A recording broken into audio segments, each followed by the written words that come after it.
How's business? It's a real drag. Every asshole with a buck and a heart on is in orbit tonight. And if I don't get some uppers, I'll go apeshit. Everything is ready, my darling. Do not be afraid. Soon we'll be together again.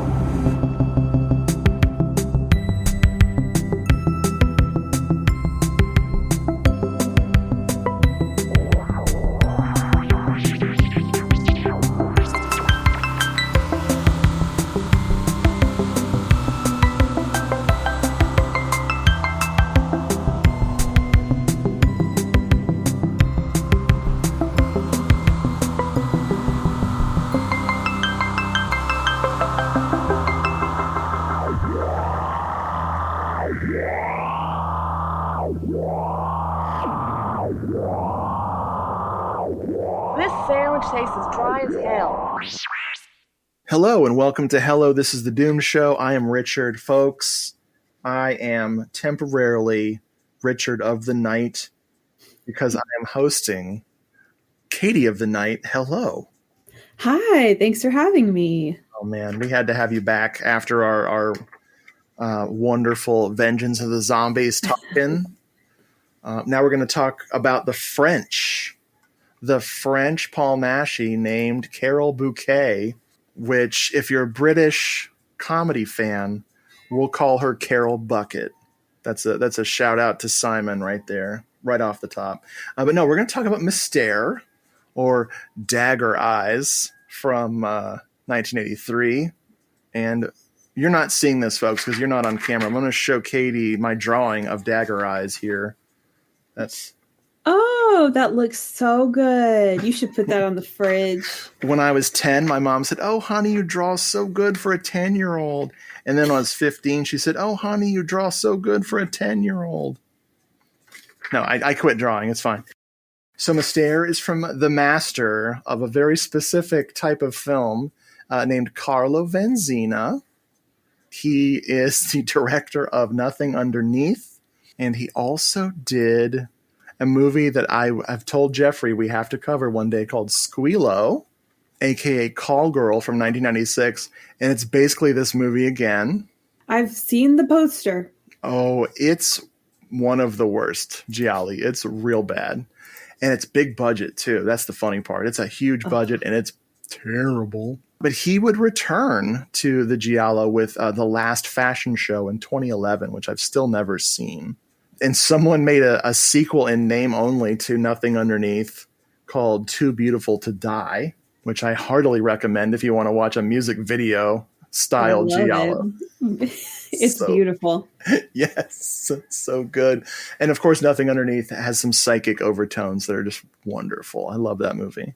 But first things first, we're going to spoil this beautiful movie. So it's a Giallo.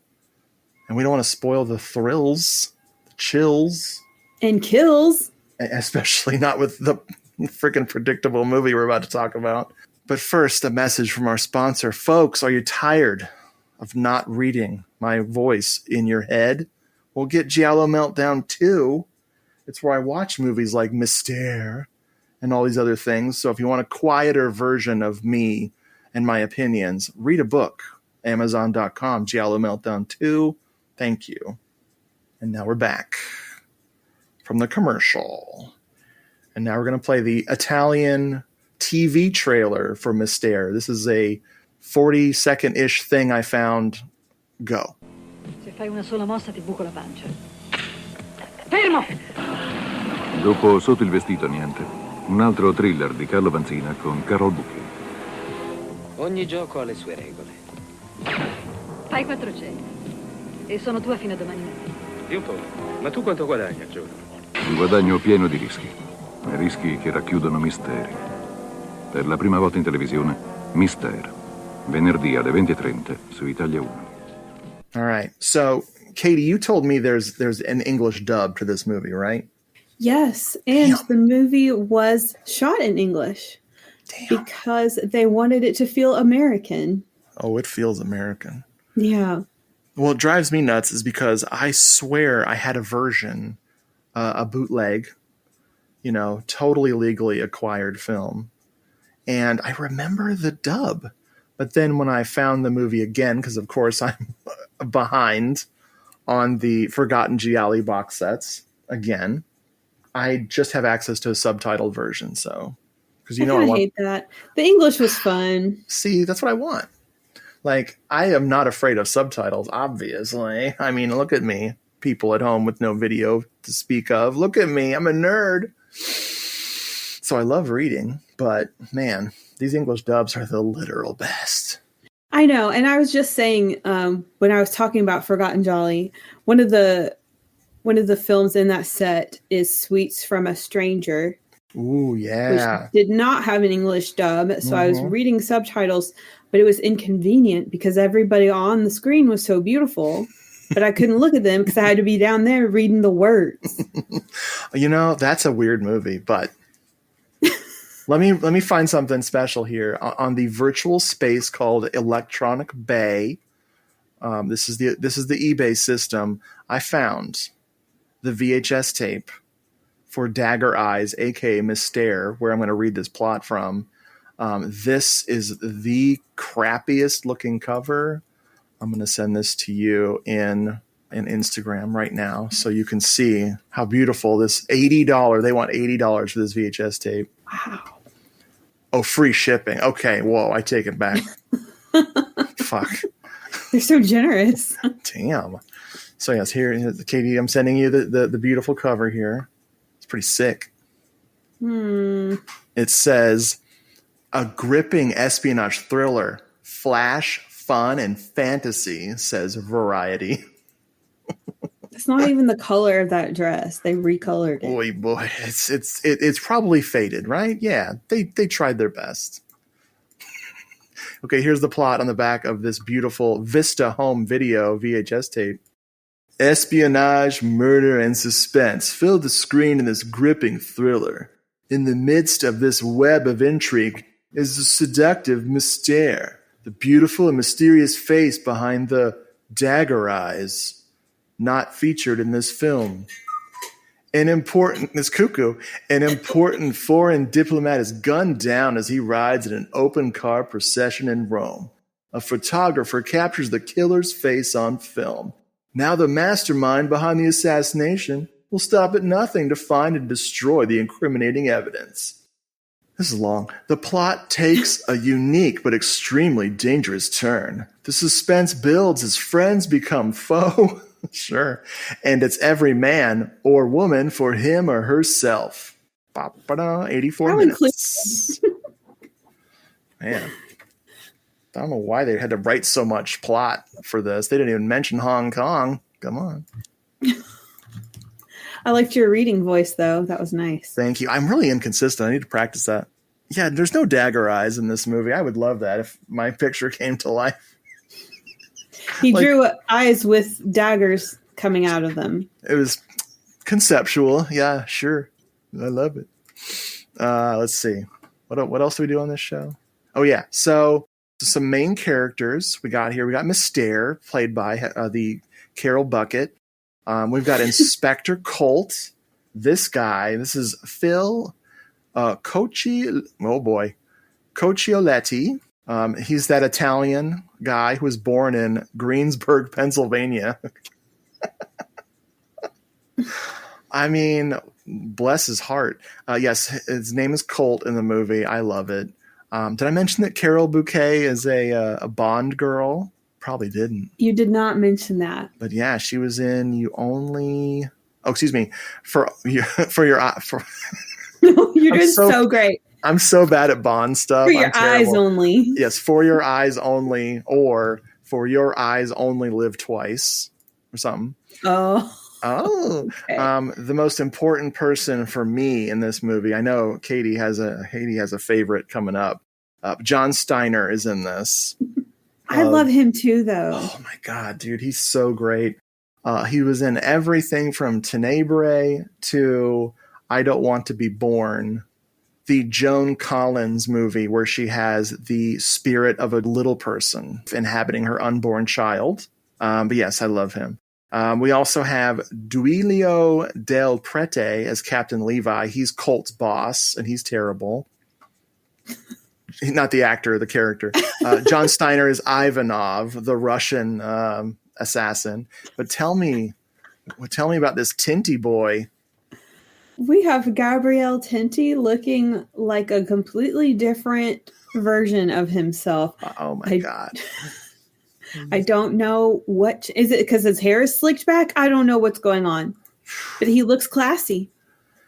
He's great in this movie, and I was almost going to cut and not even talk about him because his character, if you just took what he does in this movie out, it would not change the movie at all. Like, he's a jerk, and then she outsmarts him, and then that's it.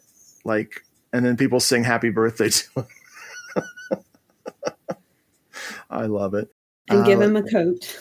Dude, and his name is Mink in the IMDb, and then they give him a mink. It's too on the nose, but I liked it. And the other person I want to mention is one of my favorites is Janet Ogren. Hello, This is the Doom Show. She has been on many times. I mean, she's not returning our calls, but she's been in so many great movies that we've talked about on this show. Like, what was the one movie we talked about her? Oh yeah, City of the Living Dead. Sure. There you go. I just saw her recently in Hands of Steel. I'd never seen Hands of Steel before. It's crazy. Isn't she in Cannibal Ferox? Oh yeah. I have to remind myself I've seen those because they're so out of my style now. Eaten Alive. Maybe that's what I was thinking of. Yeah, it's one of those cannibal movies, I made some bad memories with her. That's all I remember. I do like her. She was in Ratman, which also has some animal violence too. And you're like, well, guys, come on. Be nice to the rats. I don't even like rats, but I'd like be nice to them. God. She plays Pamela, her friend who's going to fuck up everything and get a bunch of people killed. Thanks, Pamela. And yeah, we'll if anybody else comes up, we'll talk about them. This movie starts with the prologo. Everyone loves a prologo. And at this prologo, this dude who's a foreign dignitary, an American dignitary, is cruising down the street, JFK style. He gets shot, and there's a sleazy photographer here named Reinhardt. He photographs the shooting, but then he whips his camera at the building and gets a beautiful picture of John Steiner shooting people, shooting this foreign dignitary, which I just make a print and frame it. I wouldn't try to blackmail anybody. I know. He really wasn't trying to be sneaky though. No, he was like, dude, put a mask on. What are you doing? He's probably hanging out of the window doing it. Yep. It's like, I had no thought there. I don't know. I'll cut that. We're doing great. Let me tell you something, Katie. And then I have no idea what I'm going to do. So we meet our beautiful Mystère at the airport. Her theme song is so badass.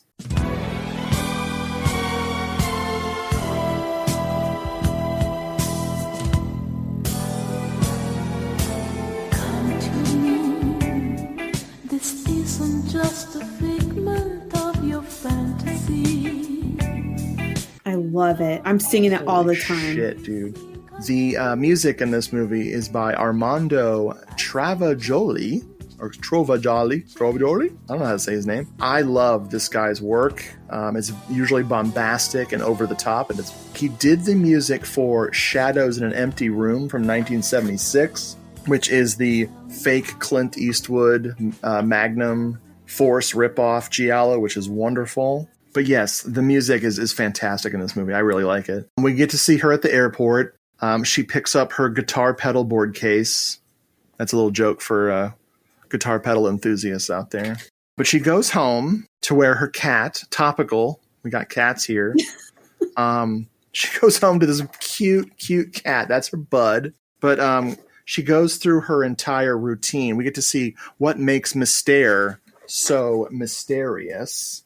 And Katie, what is up with this frickin' routine she does? This is like full on. She's training for battle. Well, I just want to say you're really good at pronouncing her name because I feel like I can't The only thing that comes out of my mouth is Mystère. There's no wrong way to get Mystère. Daggerized. She does her brows, she does her lips, she does her nails and everything. Every little detail is important. And if you like fashion and if you like makeup, you're just going to enjoy all the sights to be seen. Mystère is very fashionable. Yep. She even puts on her pink leotard and starts kicking it old school. Oh, yeah. She does some aerobics. I guess it's more like jazzercise. I don't know. Oh, man. I'm guessing she's a dancer? Like the actor? Maybe everyone in France is just a dancer? I don't know. She definitely seems like a dancer. She probably has some like wonderful theories about the eroticism of dance or something. Like the character Mystère. But also maybe the actress has those kinds of thoughts too. I don't know. She goes to work and we get... Oh, shit. I almost forgot how crazy her apartment is. Oh, my God. Oh, yeah. Her apartment has the craziest, scariest jump scare in it. So she's got vertical lines painted on the walls that look like blinds that are like open at night. And you're like, oh, that's a little strange. But then on one part of it, it's being like pulled down and there's a crazy-eyed maniac watching. So she's got like this pop art in her Peeping apartment. Tom mural. What? Okay, listen. That's terrifying. I watched an entire interview with the set designer of this movie. Yes. Did the Peeping Tom mural come up? No. That's wrong. Vinegar Syndrome. Fix it. We need replacement discs. But I think, like, I'm not sure what that is supposed to represent or communicate. It communicates she's got a terrible designer making her shit. It's like, it's not giving like girl power. It's not giving sexy. I don't know what it's giving. She goes to work and we get to see all the high class sex workers. This is not a hooker bonfire situation where the hookers all gather around a big old drum that's full of wood burning and they're trying to stay warm on a cold night by the highway. No, because this is the 80s now. Yeah, dude. This is like the Pretty Woman, the cinematic universe of Italy. It's wonderful. I love this. This is so great. And yeah, she's talking shop with her pals, and her and Pamela end up propositioned for the night, the two of them for one guy. I believe they call it a menage a three. They go, and of course, it's our sleazy photographer, Reinhardt. Man, I wanted him to be a nice guy. Like he's a slob, which is the nicest way to put it. She says something in fun. What's that? He was no fun. No. As soon as he is over with his sexy time with them, then he gets really mean and shitty. I'm like, man, fuck you. Be nice. I'm disgusting and grotesque. I have to be nice all the time. It's not fair. Oh my God, phone call. Hang up on you. Is that a landline? Come on, I'm 60 years old. Help me. Yeah. Oh, I forgot to ask you what terminology are we going to be using for the ladies of the night? I'm going with sex workers. So I'm. You already said hooker. When did I say hooker? Shit, dude, I can't, folks at home. I'm sorry. I'm trying to keep up with the parlance of the time. Okay. Sex work is work, y'all. Saying it now. We'll go with sex workers. Thank you. I'm going to try. I'm going to be better. I like I said, I just turned 65 years old. It's hard to remember stuff. All right, I guess I'm petting this cat. It's getting distracting.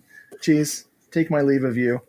Go bye-bye. So while they're pleasuring this wonderful gentleman, her pal Pamela sneaks in the other room and starts stealing shit immediately, going through his pockets. She steals the MacGuffin of the movie, a.k.a. this shitty lighter that has the film, the originals of this assassination hidden inside, that's not film preservation.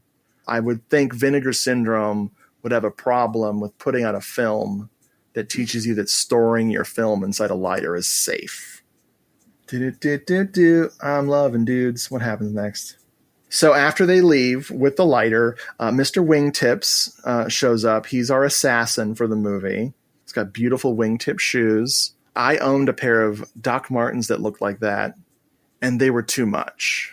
Oh. They were too much. It was a lot. Plus, I have like size 13 feet, so like those shoes would arrive 20 minutes before I would because my feet are so long. I was calling him Mr. Kane in my notes. Mr. Kane?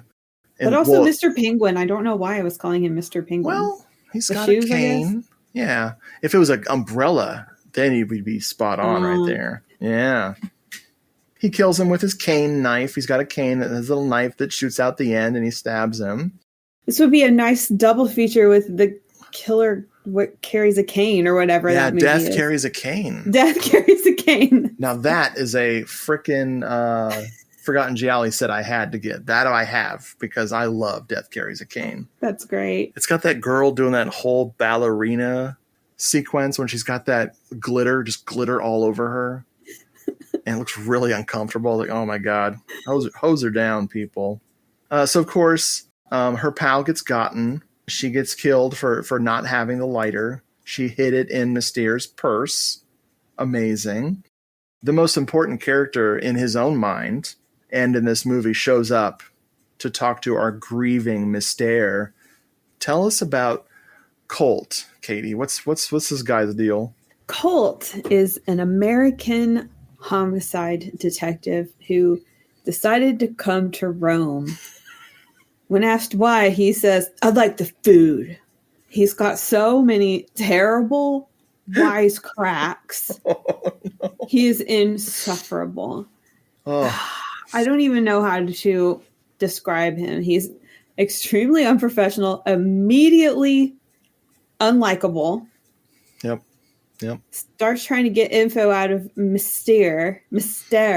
How do you say it? You're saying it right. Mystère is right. I'm not going to question you. And he's like, "I bet you don't like cops, do you?" And she's like, I don't know anything. And even if I did, I wouldn't tell you. And then he slaps her and she falls onto the bed. But then she gets up and just looks pretty unbothered. And she just got slapped. She's a cool character in this movie. She doesn't give a fuck. I love it. What else do we need to say about Colt? He's going to be our secondary character here, and he is not a nice guy. Yeah, he says to her, "Don't worry, you're not my type. I like exotic women." And it's like, so we find out later, he has a black girlfriend, and I'm sorry for her that she can't do better than Colt. This girl, so bad. Very bad. I'm really curious about the American version. I might have some questions if you remember some of the dialogue. There's a line earlier when they're talking to good old Reinhardt.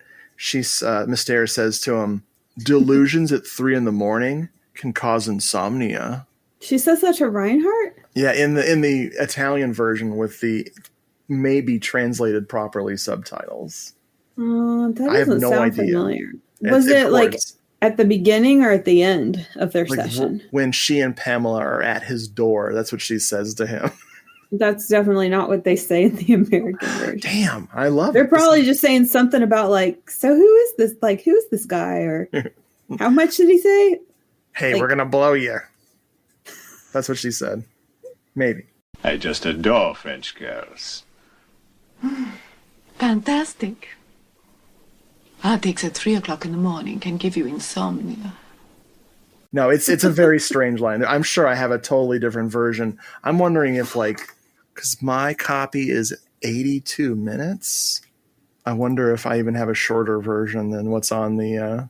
I don't know if it's going to be one of those PAL to NTSC conversion things where it's the same length of movie, but the different versions play slightly faster than the others. So I have an 82-minute version, but then it's listed as 84. I don't know. They cut the most important line, which is delusions at 3 a.m. can cause insomnia. Wouldn't it be insomnia at 3 a.m. can cause delusions? Hey, see, you're making sense of this movie. I like it. So, of course, Mr. Colt offers to protect her, and she's like, "No, you literally just hit me in the face. No thanks." Listen, you bitch. You start talking or I'm going to have your ass thrown behind bars. Look, I know the story. That jazz about the cop in the hall. Him flinging her naked on the bed. Hey, come on, get on with it. Then afterwards we can forget all about it. Not with me. I only like exotic chicks. A little brown sugar. You see, white girls bore me. And another thing, I don't have to do this job to get laid. But she is immediately in danger that night when Mr. Kane, a.k.a. the Penguin, a.k.a. oh, wait, what did I call him? Mr. Wingtips. Mr. Wingtips comes to kill her, and she fights him off with a bullwhip. I will say some things about this movie at the end, but I really like the suspense stuff. Carlo Vanzina, the director, he can do some suspenseful stuff. And I love her just taking that bullwhip and like knocking the freaking flashlight out of that dude's hand. It's beautiful. Yeah, that was very resourceful. She whipped it, and she whipped it good. Then Mystère, needing protection now, goes to Colt's awful tiny apartment where he has. He's got a boy room. Isn't that what they call it? I think so. Oh, it was just horrible. You can smell it. You can smell it on the freaking movie. It's so awful. bad. I mean, that tells me all I need to know about that man. And my suspicions were correct. The most terrifying thing, aside from like how dirty the place is, he's got a mannequin with sunglasses and a hat and another gun. His backup service gun is just this mannequin's watching him sleep with a gun. You're not supposed to have a mannequin watching you sleep unless you're into that. That is not feng shui, I'm pretty sure. My favorite thing when he picks her up to take her to his place is he asks her, "Do you do it for the money?" And she gives him a look and doesn't say a word. Like, I'm not dignifying that with a response, asshole. He is so jealous. Dude. Men are so jealous. They can't make money doing that. No, you got to work really hard as a guy. I have like a male stripper body, but I hide it away under pounds and pounds of sugary fat. What was I talking about? So yes, do you do it for the money? Come on, dude. And he's also like, "How much do you make in a day?" And she's like, "A lot." You want receipts? What do you want? Mind your own business. Like, he wants to find out how pathetic he's getting paid. That's what he's like, "Oh man, I should be a sex worker." See, I said sex worker. Good job. Thank you. So, does she call his girlfriend Diana Ross in the American version? Yeah. That is weird, Mystère. That's the one thing I don't like that she does. No, I'm like, and later on in the movie, she calls her Aretha Franklin. I know about these two black people. I don't know if this is because these Ryder brothers were also comedians. Oh, they're funny. That's funny. But yeah, Aretha Franklin. I'm gonna die. Well, okay. Let's talk about this for a second, because Mystère is not a girl's girl. And there are a couple times in this movie where if she would just get along with Martha, for example, things could have gone better. Yeah, they could have teamed up and taken out these dumbass men. But she's not out here trying to make friends. No. But we should talk about her. This actress is Maria Briscoe. She's the one who plays Martha. And I don't remember her from a movie I've never seen before. She seems American. Oh. Well, maybe that was her voice actor. I don't know. Maybe that was her voice actor. I'm confused. The year before this, she was in an Italian film called Beyond the Door, which sounded so much like a horror film, I assumed it was either like a combination of Beyond the Darkness or something door. Yeah. No, it's some rando drama that she was in. Another title is Beyond Obsession. Oh, it has Eleonora Georgi in it. I can't say her name. I'm sorry. You nailed it. That's literally how she says it. Okay. So while he's getting kicked off the case, our pal Mystère is being chased down through the streets. What is this chase all about? Okay, so she's on the train and she notices this dude is staring at her intensely. And she's like, okay. And she tries to ignore him and she gets off the train and he's still staring at her. And he's following her and he starts following her closer and closer. And she's clearly like looking at him like, please leave me alone. And he doesn't. So then she starts running and then he starts running. And I'm like, who is this dude? Mm-hmm. And then they get to the top of the stairs or the escalator or something. And he catches up to her and she just whips out a gun and points it at him. Well, it turns out he's like, hey, Mystère, it's me, Pamela's brother. And she's like, oh, hey, how's it going? And I'm like, they catch up. That's not how you say hello to someone that you see on the train. Yeah, it's so weird. I love it that he just wants to catch up with her. You know, remember that girl I was hanging out with? I married that girl. It was very strange. My favorite thing, as I wrote in my notes, that he's on his way to his audition for The Strokes. Because he looks like he'd be in the band The Strokes. That's my joke. I love this part. Speaking of like characters that have a scene, but we're not going to see later. I really wonder if this was longer. Like, does her pimp, Mink, does he come back later? Does Pamela's brother do something later? Did I miss something? I don't know. It's admittedly not the best story. No. Her pimp tries to extort rent out of her, which he wasn't officially her pimp. I don't understand. But she sleeps with him instead of paying him $1,000. And he accepts this as, you know, payment. And she says in the Italian version, you know, making love to you is like drinking from a paper cup. Is that all? I think she said that it was tasteless, but if you leave off the tasteless part, it makes it really weird. So I just leave it at that. Well, I'll tell you what she said in the English version. Ooh. She said, I often wondered what kind of a lover you'd make. I know. The end.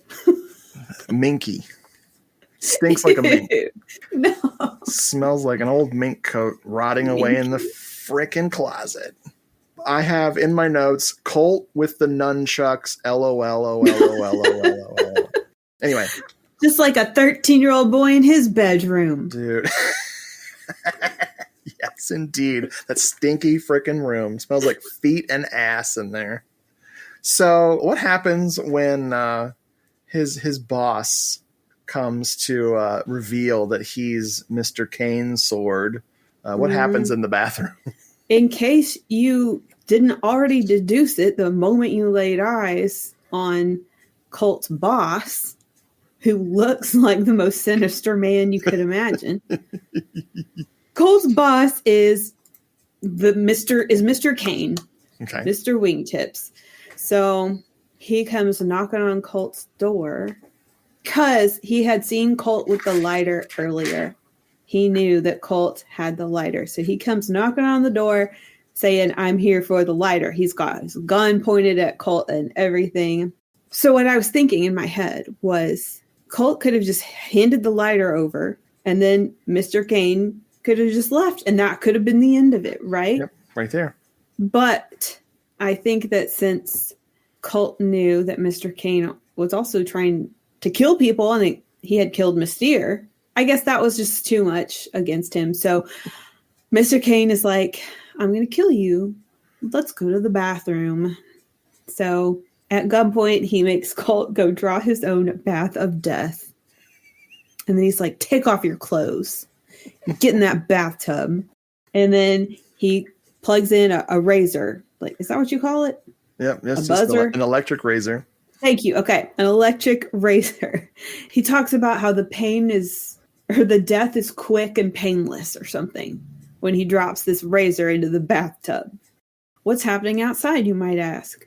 Mystère is trying to get into the apartment. And then Martha comes up and she's like, you have got to be kidding me. And so, okay, Mystère is literally trying to save Colt's life, right? But she is so distracted by the hatred she has for Martha that she turns around and like crosses her arms and just like gives her the stink eye. And then Martha's like, don't even bother. Here, have the keys. And she just like throws her the keys to the apartment so that Mystère can get in. But you know what I was thinking right here? Right here, Mystère could have been like, I need your help. Colt is in trouble. Do you have a way to get in this apartment? And they could have teamed up and gone in there together. Let's put our differences aside. My bad. I don't actually like your jackass boyfriend, but we'll find out that isn't true later. But like, yeah, so she has to learn to work with people to get what she wants. Man. Anyway, Mystère gets in there and saves the day. Long story short, Mr. Kane ends up getting electrocuted in the bathtub instead. Yay. Oh my God. Oh, it's so funny that the shot of him floating lifelessly in the water with the razor dangling right by. I really want to know this science question. I guess when I was a kid, I always figured that if you throw an electronic into the tub that you'd see lightning. Sure. But I don't think you see lightning. I think it shorts out the lights.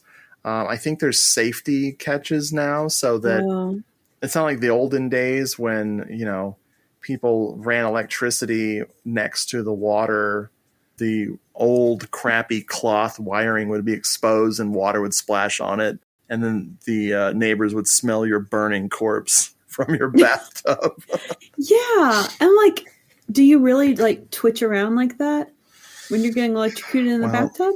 I'm sure there's a YouTuber, some famous YouTuber who's like, I'm going to try to electrocute my girlfriend, bro. Crazy prank. LOL. Not clickbait. I've never seen YouTube. I don't know what's on it. Now the movie gets complicated as we go, and we're fast forwarding here, folks, because there's so much. We're trying to get through this plot without doing the whole thing, because, man, even for a movie as short as this, it covers a lot of ground. But basically from this point, the Giallo is over. Yep, that's it. We know who the killer is. Let's get to the MacGuffin intrigue back and forth. Car chases. Mr. Ivanov, our assassin, he's trying to get Colt and Mystère, and he gets blackmailed out of $1 million by Colt to trade for the photographs, for the negatives. There's a great moment where Colt and Mystère are riding in the car together, and they're doing the rear projection thing where they're pretending to drive, and it's just they're projecting the road going by in the background for their important conversation. All of a sudden, they haven't slept together yet, but there's this tension between our main characters. Will they, won't they? They shouldn't, but will they, won't they? And they're going to run away with this $1 million together. But Colt, being Colt, totally easily fools Mystère and just runs off to Hong Kong. That there's money. Leaving her at the airport, and he boards the plane with all the money, and he calls her. He calls her at customs like, by the way, it ain't going to work out. See ya. I'm taking all the money. We see him in Hong Kong, living the flashy lifestyle. I like to assume that he's only been there for 4 hours. And he's set up in a hotel, and he's picking girls from a pimp there for his fun night. But he wants the bus girl, not one of the actual sex workers. And of course, the pimp's like, oh, that can be arranged. And it's like, yeah, that can be arranged because the girl who's cleaning the table over there, she is excited. She's like, whoa, Colt, that's my cup of tea. At least she was consenting. That's right. And he didn't hit her yet or anything. What a great guy. What a wonderful gentleman he is. She'll find out the baggage that he brings later. But of course, who shows up at his hotel door but Mystère? And instead of killing him and taking the money... Because she does have a gun pointed at him. Yeah, she has the upper hand. They make love. And then that's it. They're together now. Like they cut back after them having sex. You know what it was? She was so turned off by his bedroom that just seeing him outside in another bedroom that was clean, just like, oh, whoa, this dude is hot. It changed everything. Yeah. This room smells fresh. beautiful. So they make love, and then they're all lovey-dovey, holding each other and talking about the future or some shit. And Mr. Ivanov shows up as the bellboy / room service bringer guy. Was he just waiting for them to order room service? Yeah. In your version, what did Colt say when he placed the order?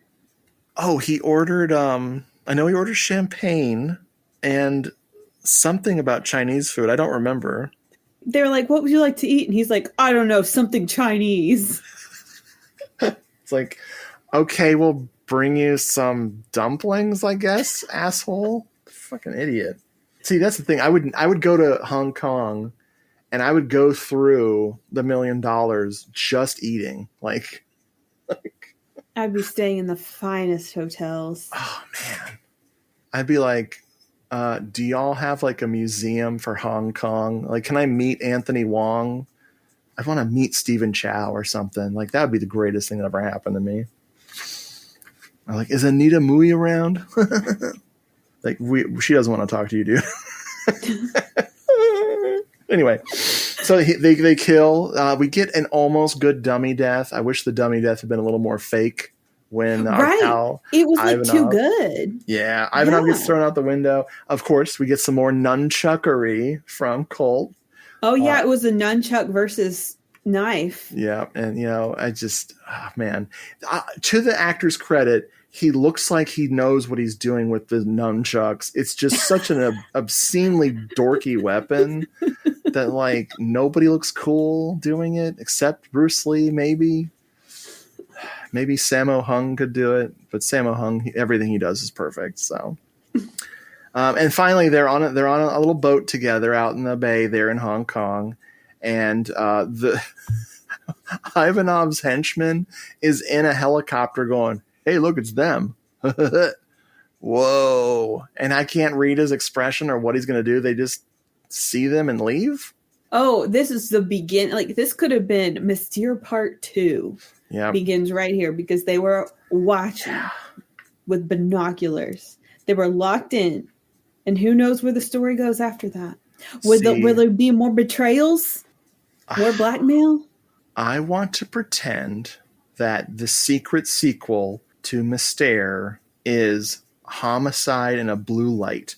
The movie I am trying to will into existence on Blu-ray. It is with Florence Guerin and David Hess. I want to say it's like maybe David Hess's last thing he did in Italy. I can't remember. It is a perfect pairing with this because Florence Guerin plays a character very similar to Mystère. She's like a hip, cool sex worker that's super like cold and like has it together, but she gets embroiled in a very similar mystery after someone close to her is killed. So come on, people. I'm sure that film will come. I swear, there's magic when you start mentioning stuff like that in a public space. Yep, it ends up coming. They've forgotten Giallo 14. Well, finally. It's how we got Obsession and Taste for Fear and Forgotten Jolly 7. I did that. Like my brain's exploding that we got that on Blu-ray. That's incredible. So there's a Chinese proverb at the end of this movie on the Italian version. Chinese proverb, and they show the Chinese. And then they show the Italian translation. And for whatever reason, the subtitler is like, nah, I'm not doing that. So I don't know what the proverb is at the end of this movie. It was like those who live in glass houses should not throw stones. Oh, man, that ties it all together. Damn. I feel like the movie just opened up to me. Holy shit. Oh, it all makes sense now. Man, I'm going to start writing my frickin' my own booklet for the movie to go in my box set when I finally buy it. Vinegar Syndrome, you got me. How do you do it? Room service? Yes, this is room 551. Yes. What would you like? I don't know. Chinese specialties and French champagne. You treat yourself well. I'm a rich man. I know. Very rich. Are you here for me or the money? You already asked me once. What difference does it make? A little bit about the, before we get to trivia, a little bit about the crew. We talked about Armando Travaglioli, the composer. This was shot by Giuseppe Maccari, who worked with our bud Carlo Vanzina on Nothing Underneath. And then he worked with Argento on Two Evil Eyes. Hopefully he wasn't present when they were strangling that damn cat in that movie. What the hell? Don't like it. He shot something called Chewing Gum from 1984, which I am... That's a cute title. And it's one word, Chewing Gum. Ooh, no even better. There. Chewing Gum. If this isn't porn, I don't know what it is. It's a comedy romance. Yep. Very exciting stuff. But let's see. This was co-written by, I believe it's Carlo Vanzina's brother, Enrico. Yes. Enrico. They are brothers. Oh boy, they're a pair of problem children. I love them. Their father was also a filmmaker, so Nepo babies. Yeah. I see how it is. But yeah, this is a very prolific screenwriter, this guy, man. He's got 40. He has 108 screen credits. Holy shit. What the This guy liked to work. Folks, he wrote Squealo, a.k.a. Call Girl. So, damn, that is a 3.1 on IMDb. That's brutal. Ooh. Oh. That is brutal. I thought you meant on Letterboxd where it's out of 5. 3.1, I was like, oh, that's good. Oh, man, 3.1 out of 10. Ouch. We'll see. I'll get Jeffrey a copy of it, and we'll freaking cover it on this here show. It's gonna be great. I'm gonna watch it. It's pretty bad. Like I said, it's another Carlo Vanzina sexy sex worker giallo, and it's just the same movie. It's so cute. I love it. But that's like the main crew I was paying attention to, was those guys.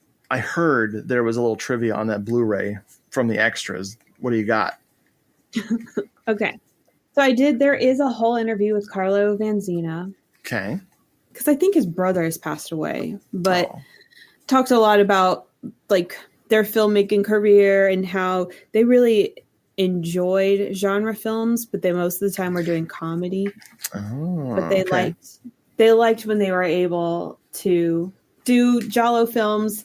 They said that Dagger Eyes, Mystère, he said that it did okay, but it wasn't like a big success, but it wasn't a flop either. He said that it helped lay the foundation so that they could then make Nothing Underneath. Nice. So we have Mystère to thank for Nothing Underneath and for Squealo, I guess. Squealo? How do you say it? I'm going with Squealo. Squealo. They said that they wanted the film to have a hyper-real tone, hyper-realism, and that female beauty was a main focus for them. Okay. Oh, fun fact. The brothers who wrote this, they did not like the ending of this movie. This is not how they wanted it to end. Oh. But their producer wanted a happy ending. Ooh, okay. So that's why it makes no freaking sense. Oh, no. I wonder what their ending was like. Hopefully she came in there and killed his ass. Yeah. Like they didn't, hopefully they didn't end up together at all. Or like the money was lost or something. I mean, I don't want it to be super bad, like super depressing where she dies. I just want Colt out of there. Yeah. How about she teams up with John Steiner? Yeah. She's like, you know what? You need someone to lure all your victims to an easier location so you don't have to work so hard, dude. He said the film got a second life when it started airing on TV. It got a bit of a cult following. Nice. And he suspects that maybe part of the reason why it didn't do so well is because audiences were driven away by the coldness of the film, which he says is intentional. No, you know what happened is they all went and saw Zader. Frickin' Poopy Avati stole his frickin' thunder, man. Same year. Oh, I saw that, but it's been a little while at this point. Oh, you got to watch out for Poopy. I'm going to give a little bit more. Please, keep going. Okay. I'm excited. So I watched the interview with production designer Paola Comencini. Okay. Sorry. I need to see more about her. She talked about the apartment, Mystere's apartment. Yes. This was built on a soundstage. Nice. Which is, I guess, why we never saw the outside of her house ever. So, I don't know. Like, I kept wanting to see the outside. I was like, is this an apartment? Is this a house? What is this? Yep. She designed it. She looked through magazines, and she wanted the apartment to have an American feel. Oh, man. So that's how she designed it. And like I said, she did not mention the Peeping Tom mural. The most expensive set piece in the movie. Right? Most intriguing. So the last little bit I want to share with you is from an actor on the film named Greg Snegoff. Greg. Gregoff. He played one of the cops. Yeah. So the whole time I was watching this interview, I thought he was the guy who played Colt. And he was not. Well, you know, all guys look the same. Some of these special features, they'll like interview the most random people. But anyway, so this dude is an American who came to Italy to do some acting. Right as things started to decline. But he was asked about Carol Bouquet. He said, what was it like working with the leads or whatever? I forgot what he said. And he was like, oh, the one lead, what's her name? And the interviewer was like, Carol Bouquet. And he's like, yeah. I'm like, what do you mean? He was prepared for the interview. He said, she was divine to look at, but I didn't find her attractive or want to be with her because she was cold and aloof. That's nice, dude. I was like, you've got to be kidding me. Oh, no, he wasn't kidding. Okay, and then he was asked, how was it working with John Steiner? Greg replies, oh, he was a friend. So the interviewer said, John Steiner is a massive cult figure. And Greg said, oh, really? And then the interviewer says, he died recently, in Florida. And what this man says, Greg Snegoff says, well, that'll teach you not to live in Florida.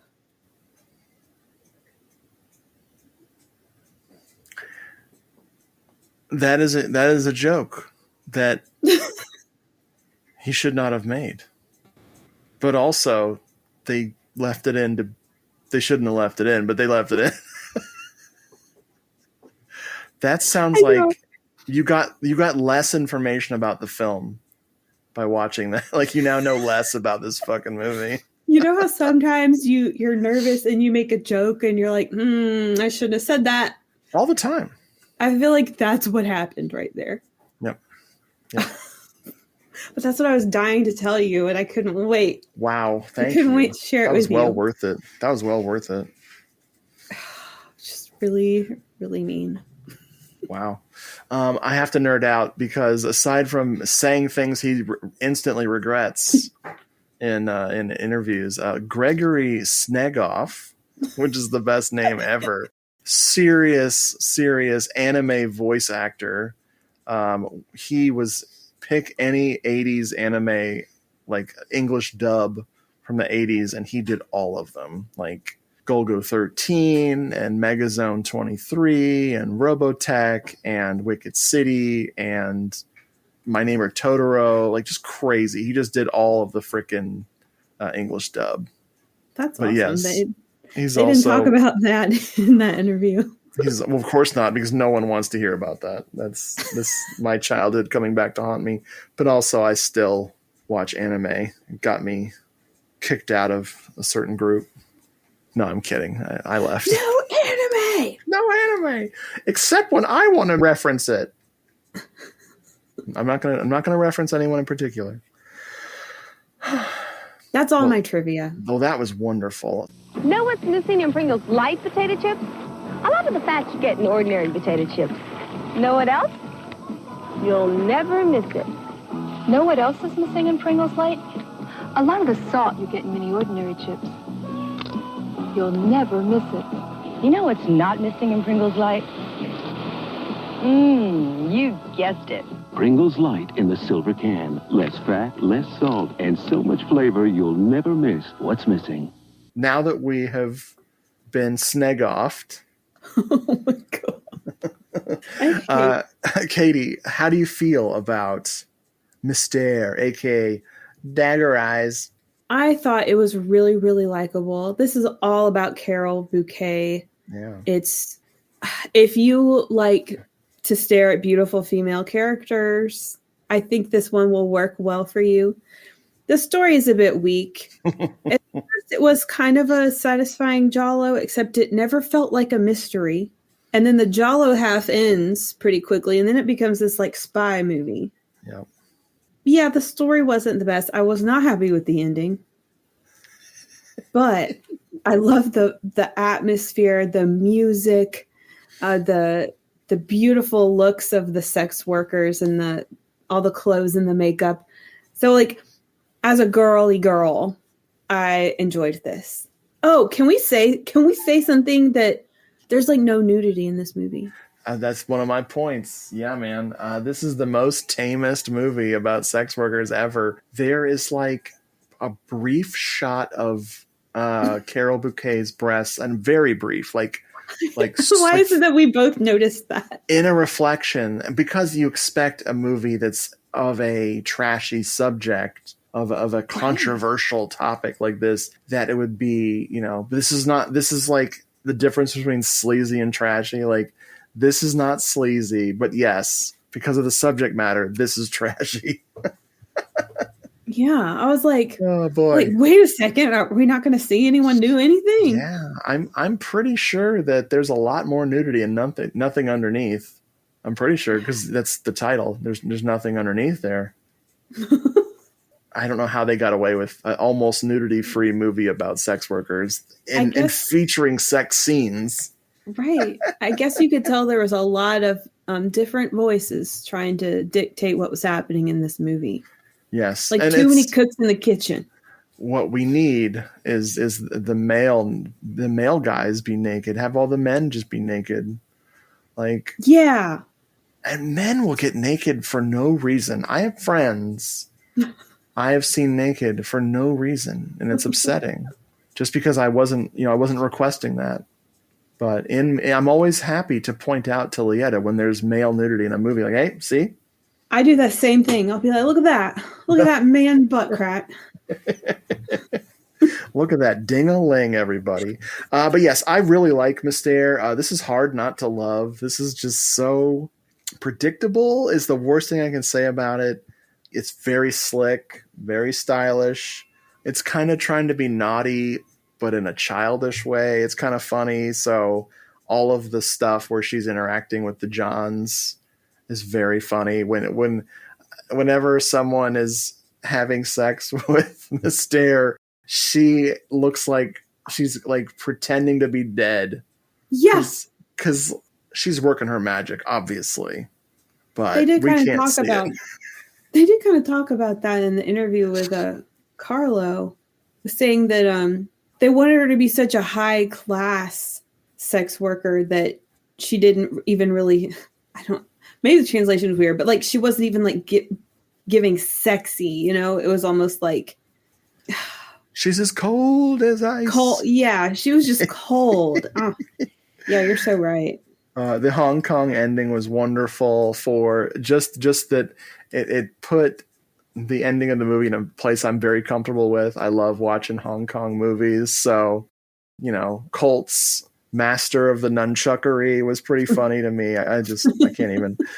But yeah, the suspenseful stuff was good. I think that's what Carlo Vanzina is good at. I think in all of the movies of his I've seen, when someone is in peril, being chased by the baddie, that's usually got some nice style to it. But yeah, I still think I wish Florence Guerin was in this.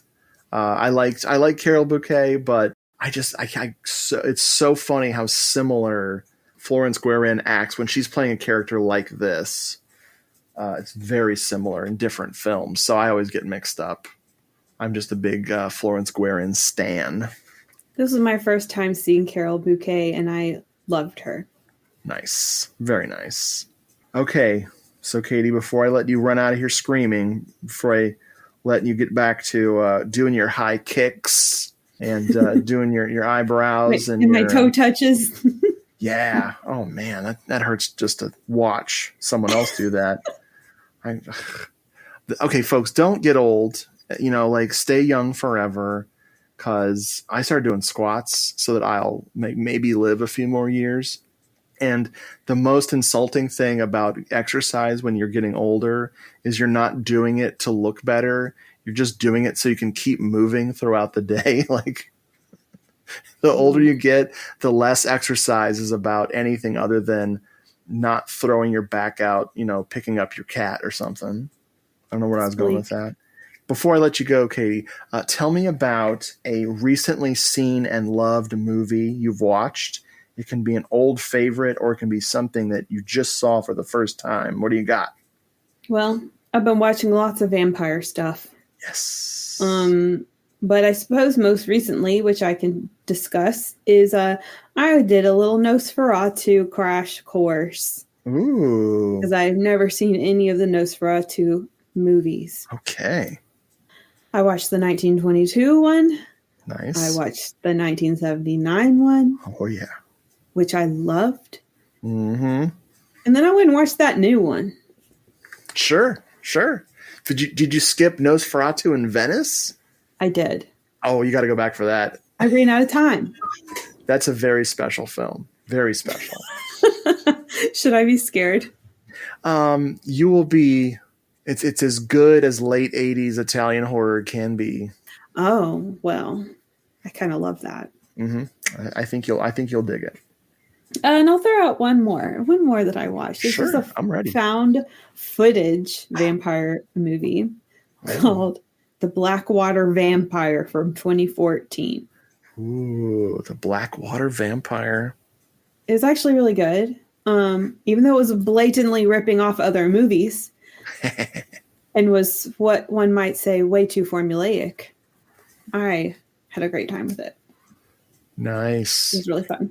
Cool. What about you? I got Lietta a bunch of maybe made for TV, but I think primarily theatrically released Agatha Christie adaptations. A few obscure ones and then a few more popular ones. We haven't watched all of them yet. Like one of them was The Haunting in Venice that came out recently. We were fans of that. But I have finally found what I believe to be my favorite version of Murder on the Orient Express. It is the 1974 version that is directed by Sidney Lumet, or Lumet, depending on how you say that. I think I've never said his name out loud before. But I'm very particular about my Hercule Poirot, and I had never thought of what would it be like if Albert Finney, beloved actor, played Hercule Poirot, and he is weird and perfect at it, and he just becomes Poirot. Now, he's no David Suchet as Poirot, which is my favorite, but he runs circles around the rest of the cast, and we're talking Lauren Bacall, Ingrid Bergman, Sean Connery, Martin Balsam, John Gielgud, Jacqueline Bisset, Anthony Perkins. This is not from memory, folks. I was about to say it's Vanessa Redgrave, Richard Widmark, Michael York, which Liette and I were both like, is Michael York just really weird looking? The answer is yes.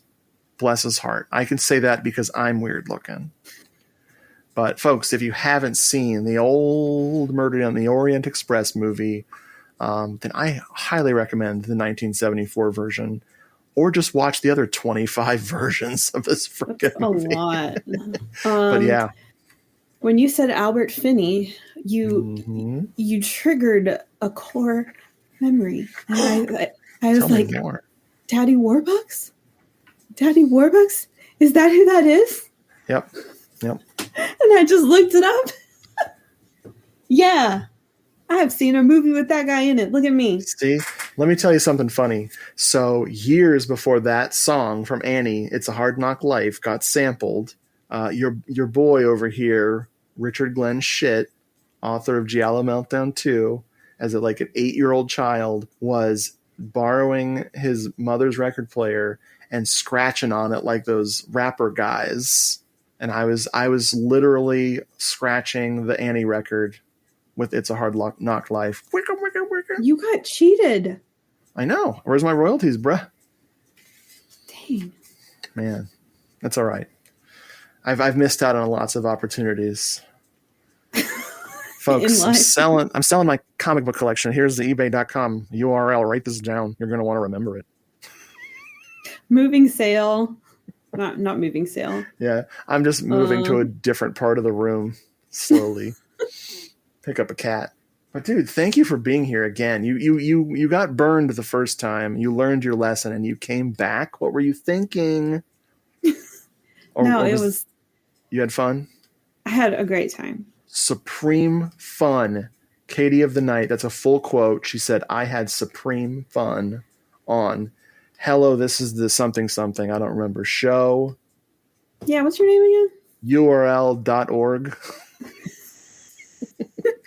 Our old nickname for the show was Jello. Who moved the tombstone? It's a little shout out to Brad. But yeah, for real, thank you for being here. You're always so nice to talk to, and you're cool. You're cool too. I'm getting there. Cool Kids Club. I gave myself a cool haircut. Oh boy. It's interesting. Mother. Folks, on that note, I'm going to stop recording. Bye.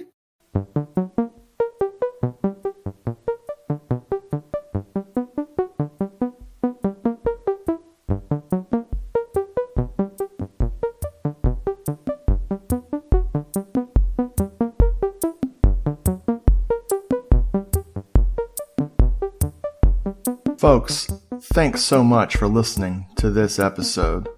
If you'd like to write into the show, send an email to doomedmoviethon@gmail.com or hit us up at doomedmoviethon on Instagram or at doomedmoviethon on Twitter or at doomedmoviethon at Discord, or go to Hello This Is the Doomed Show on Facebook and message us there. If you want more Hello This Is the Doomed Show, go to doomedmoviethon.com and click the podcast button for the archive, or go to YouTube and look up Doomed Moviethon and you'll find the classic episodes of Hello, This Is the Doomed Show. And if that's still not enough, I have written some books, about my love of movies over on Amazon.com. Just look up Richard Glenn Schmidt and you'll find Giallo Meltdown, a Moviethon Diary, Giallo Meltdown 2, Cinema Somnambulist, or Doomed Moviethon, the book. Hello, This is the Doom Show is a proud member of the Legion Podcast Network. Go to legionpodcast.com and check out the other great shows over there.